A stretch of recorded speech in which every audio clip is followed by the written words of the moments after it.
کہ آج جانور ذبح کر کے گوشت کھا لینا اور اپنے آپ کو خوشیوں میں گوشت کے الگ الگ ڈشیں بنا کر کے عید میں مشغول کر لینا، یہ عید کا مقصد نہیں ہے۔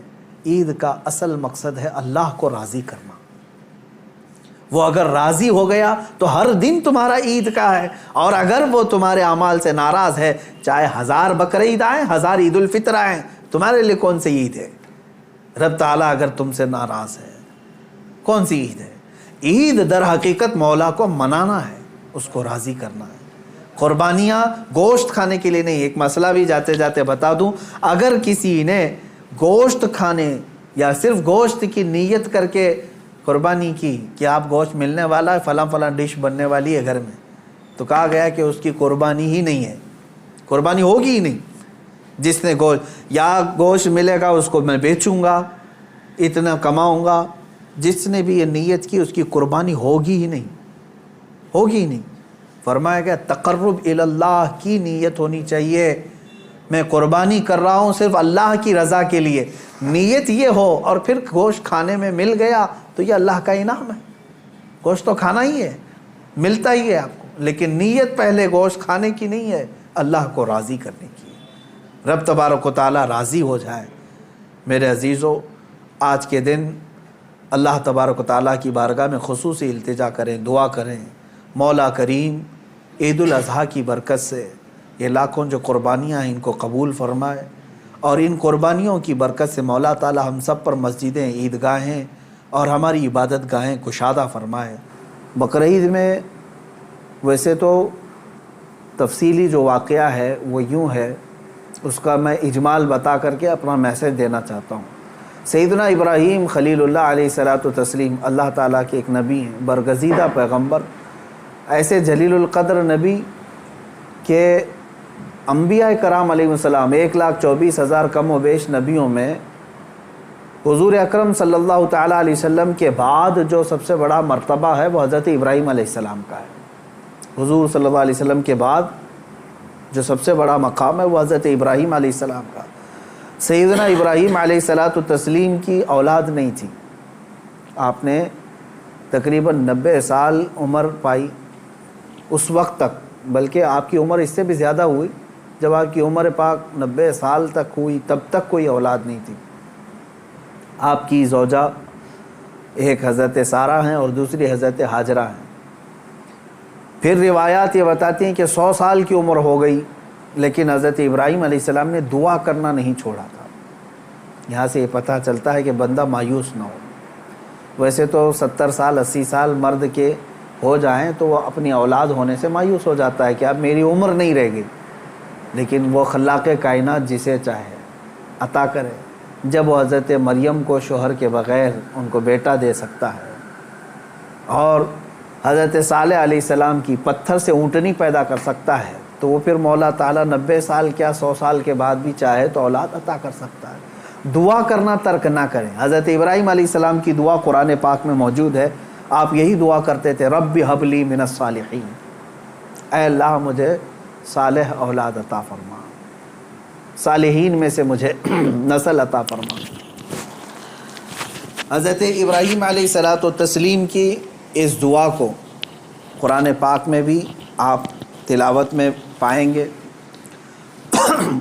حضرت ابراہیم علیہ الصلوۃ والتسلیم کی اس دعا کو اللہ تبارک و تعالیٰ نے قبول فرمایا، اور پھر اللہ تعالیٰ نے ارشاد فرمایا کہ ہم تمہیں ایک بیٹا عطا کرتے ہیں۔ وہ کیسے معاملات ہوئے یہ بھی دیکھیے۔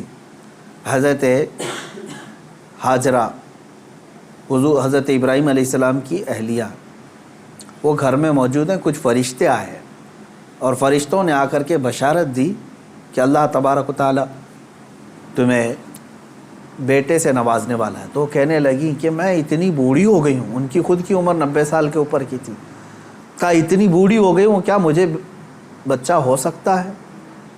فرشتوں نے کہا ہاں، اللہ تبارک و تعالیٰ جو غالب حکمت والا ہے وہ چاہے تو ہو سکتا ہے۔ تو پھر اللہ تبارک و تعالیٰ نے یہ بشارت دی، اور بڑھاپے میں حضرت ابراہیم علیہ السلام کو بیٹے کی بشارت سے نوازا، اور اس کے بعد حضرت اسماعیل علیہ السلام کی ولادت ہوئی۔ چند دنوں کے بعد، چند سالوں کے بعد حضرت سارہ سے حضرت ابراہیم علیہ السلام کو دوسرے بیٹے بھی ہوئے، حضرت اسحاق علیہ السلام، یعنی اسی عمر میں۔ اور یہ وہ لوگ ہیں، یہ دو بیٹے ایسی عمر میں ہوئے۔ اب یہاں بتاتا ہوں میں آپ کو صبر کا اور استقامت کا پھل کتنا عظیم ہوتا ہے۔ 100 سال تک ابراہیم علیہ السلام صبر کرتے رہے اولاد کو، اور اس کے بعد اللہ نے اولاد دیا، دو بیٹے تھے، ایک اسماعیل علیہ السلام اور دوسرے اسحاق علیہ السلام۔ ان دونوں نبیوں کے بارے میں اگر میں آپ کو بتاؤں، اسحاق علیہ السلام وہ نبی ہیں، حضرت ابراہیم علیہ السلام کے وہ بیٹے ہیں جن کو اللہ نے نبی بھی بنایا، اور ان کی نسل میں 30,000 سے زیادہ نبی پیدا کیے تقریباً۔ بنی اسرائیل پوری نسل جو ہے وہ اسحاق علیہ السلام کی نسل ہے۔ اسحاق علیہ السلام کے بیٹے یعقوب علیہ السلام، یعقوب علیہ السلام کے بیٹے یوسف علیہ السلام، یہاں سے پوری بنی اسرائیل چلی، اس میں ہزاروں نبی آئے۔ ابراہیم علیہ السلام کو ایک بیٹے اسحاق علیہ السلام کی نسل میں سارے نبی عطا کیے، اور دوسرا بیٹا جو اسماعیل علیہ السلام عطا کیے، ان کی نسل میں تو سید الانبیاء حضور صلی اللہ علیہ وسلم آتا ہے، محمد الرسول اللہ صلی اللہ علیہ وسلم علیہ افضل التحیت و اکمل التسلیمات۔ تو یہ حضرت ابراہیم علیہ السلام کی دعا کا نتیجہ تھا، اور صبر اور استقامت کا۔ آج جو مجھے پیغام دینا تھا وہ یہی ہے۔ میں نے آیت کریمہ بھی خطبے میں یہی پڑھی۔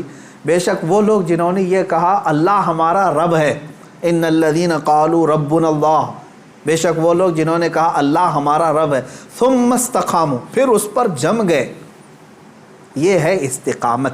استقامت کہتے ہیں ڈٹے رہنا، جمے رہنا۔ اب اس کے متعلق جو قرآن کہتا ہے تتنزل علیہم الملائکہ، ان پر اللہ تعالیٰ فرشتے اتارتا ہے۔ کیا کہتے ہوئے آتے ہوئے فرشتے؟ اللہ تخافوا ولا تحزنوا، گھبراؤ مت، ڈرو مت، ہم تمہیں وہ بشارت دینے آئے ہیں جس جنت کا اللہ نے تم سے وعدہ کیا ہے۔ تھوڑے دن اور باقی رہو، تھوڑے دن اور جمے رہو، اور ڈٹے رہو۔ یہ استقامت کرتا ہے بندہ، استقامت پر فائز ہوتا ہے تو فرشتے اس کی مدد کے لیے اترتے ہیں۔ ہاں اتنا ہے کہ ہلا دیے جائیں گے، تمہارے خواہشات کے خلاف معاملات آئیں گے، تمہارے نفس کے خلاف معاملات آئیں گے، اسی پر جمے رہنے کا نام استقامت ہے۔ اور استقامت کا معنی اتنا عظیم ہے کہ صوفیہ اکرام نے کیا فرمایا معلوم ہے؟ الاستقامت فوق الکرامت، عربی میں فرمایا استقامت جو ہے یہ کرامت سے بھی بڑھ کر کے ہے۔ لوگ کہتے ہیں نا کرامت، کرامت کا مطلب اکثر لوگوں نے ہی سمجھا کہ وہ انہونی چیز دکھانا، یعنی جو ایسی چیز جو کو دیکھے ہی نہیں پائے، ہوا میں کوئی اڑ کے دکھا رہا ہے، پانی پہ کوئی چل کے دکھا رہا ہے، تو اس کو بہت سارے لوگ کیا سمجھتے ہیں؟ یہی کرامت ہے۔ محیر العقول چیزیں، یعنی جو عقل کو عاجز کر دیں۔ اور فرمایا گیا ان کرامتوں سے سب سے بڑھ کر کے استقامت ہے، یعنی شریعت پر جمے رہنا، ڈٹے رہنا۔ میں اس پر آتا ہوں، حضرت ابراہیم علیہ السلام کے اس واقعے کو میں مختصر کرتا ہوں۔ بیٹا ہوا، 100 سال تک صبر کرنے کے بعد پھر اللہ تبارک و تعالیٰ نے امتحانات ایسے لیے کہ ابراہیم علیہ السلام کو ترک وطن کرنا پڑا ہے، یعنی آپ کا شہر جو ہے بابل تھا، عراق۔ واقعہ تفصیل سے آپ کو پھر کبھی، وہاں آپ کو ہجرت کرنا پڑا، وہاں سے وطن چھوڑ دیا آپ نے، آپ کو جان کی بازی بھی لگانی پڑی، آگ میں آپ کو ڈالا گیا ہے، جان کے ساتھ بھی آپ کا امتحان ہوا، اس میں بھی آپ استقامت پر تھے۔ جب آپ کو نمرود آگ میں پھینک رہا تھا، جبرائیل علیہ السلام آئے اس وقت اور پوچھنے لگے الک حاجت یا خلیل اللہ، اے اللہ کے خلیل کوئی حاجت ہو تو بتائیں۔ تو حضرت ابراہیم علیہ السلام آگ میں پھینکے جا رہے، اس وقت بھی کیا کہتے ہیں؟ ہاں ہے حاجت لیکن اللہ سے ہے، میرا مولا میرے ساتھ ہے۔ یہ استقامت اور توکل کا اعلیٰ درجہ۔ تیسرا جو ہوا آپ کے ساتھ وہ اولاد۔ اور آپ کو یہ بھی میں بتا دوں کہ اب اولاد دیا اللہ تعالیٰ نے، پھر حکم یہ فرمایا، خواب میں حضرت ابراہیم علیہ السلام کو یہ کہا گیا کہ آپ اپنے بیٹے کی قربانی دیں اللہ کی بارگاہ۔ لیکن ابراہیم علیہ السلام نے خواب میں دیکھا تو اس کے بدلے میں آپ نے جانتے ہیں تقریباً آپ نے 100 اونٹوں کو ذبح کر دیا، اونٹ ذبح کیے۔ شاید اس خواب کی تعبیر یہ ہو۔ دوسرے دن پھر خواب وہی آیا، پھر آپ نے ذبح کیے، تیسرے دن پھر خواب آیا، تب آپ نے یقین کے ساتھ یہ فرمایا کہ مجھے میرے بیٹے اسماعیل کی ہی قربانی کا حکم دیا جا رہا ہے۔ پھر حضرت ابراہیم علیہ السلام، یعنی اونٹوں کے ذبح کرنے میں مال بھی تو کتنا قربان ہوا۔ تو اب میں جو بتانا چاہ رہا ہوں، اب وہ آخری بات سنیں۔ اسماعیل علیہ السلام کو بلایا اپنے قریب، جب ابھی حضرت اسماعیل علیہ السلام کی عمر پاک شباب کو نہیں پہنچی تھی، جوانی کے قریب آ رہی تھی، بلا کر کے کہنے لگے کہ انی ارا فی المنام انی اذبحک، اے اسماعیل میں نے خواب میں دیکھا ہے اور اللہ کا حکم یہ پایا ہے کہ میں تمہیں ذبح کر رہا ہوں، تم کیا کہتے ہو؟ حضرت اسماعیل علیہ السلام نے کیا کہا؟ یا ابت افعل ما تؤمر ستجدنی انشاء اللہ من الصابرین، اے میرے والد گرامی، آپ کو جس بات کا حکم دیا گیا ہے وہ کر جائیے آپ، انشاءاللہ آپ مجھے صبر کرنے والا پائیں گے۔ اسماعیل علیہ السلام، بیٹے کو کوئی یہ کہے، اب یہ اسی کے لیے شاعر نے یہ کہا ہے، یہ مکتب کی کرامت تھی کہ فیضان نبوت تھا، سکھائے کس نے اسماعیل کو آداب فرزندی۔ ہاں بہرحال اب جو معاملہ پیش آیا وہ پتہ ہے آپ کو، حضرت اسماعیل علیہ السلام کو لے گئے مینا میں، وہ جگہ آج بھی باقی ہے جہاں حجر اسماعیل کہہ کر کے ایک پتھر رکھا گیا ہے، وہاں پر اسماعیل علیہ السلام کو لٹایا گیا۔ ابراہیم علیہ السلام نے اپنی آنکھوں پر پٹی باندھ لی، ان کے ہاتھ پیر کو باندھ دیا، اور اس کے بعد تیز چاقو سے ان کے گردن پر چھری چلائی، لیکن چھری نہ چلی۔ روایات یہ بتاتی ہیں کہ آپ نے اس چھری کو پتھر پر مارا، پتھر دو ٹکڑے ہو گیا، کٹ گیا، لیکن نرم و نازک گلا نہیں کٹا، 2 مرتبہ نہیں کٹا۔ تیسری مرتبہ آپ نے زور سے چلایا تو کٹ گیا، مگر گلا نہیں۔ اللہ تبارک و تعالیٰ کے حکم سے جبرائیل علیہ السلام ایک دمبا جنت سے لے آئے اور اسماعیل علیہ السلام کو وہاں سے ہٹا کر کے دمبا رکھا، دمبا ذبح ہو گیا۔ اسماعیل علیہ السلام کھڑے رہے۔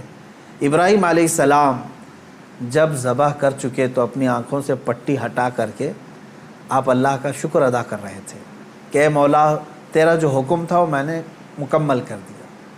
تو جب آپ نے پٹی ہٹا کر کے دیکھی تو بکرا ذبح ہے اور اسماعیل علیہ السلام سلامت ہیں، تو رب تبارک و تعالیٰ نے یوں ارشاد فرمایا، قد صدقت الرؤیا یا ابراہیم، اے ابراہیم تو نے ہمارے بتائے ہوئے خواب کو سچ کر دکھایا۔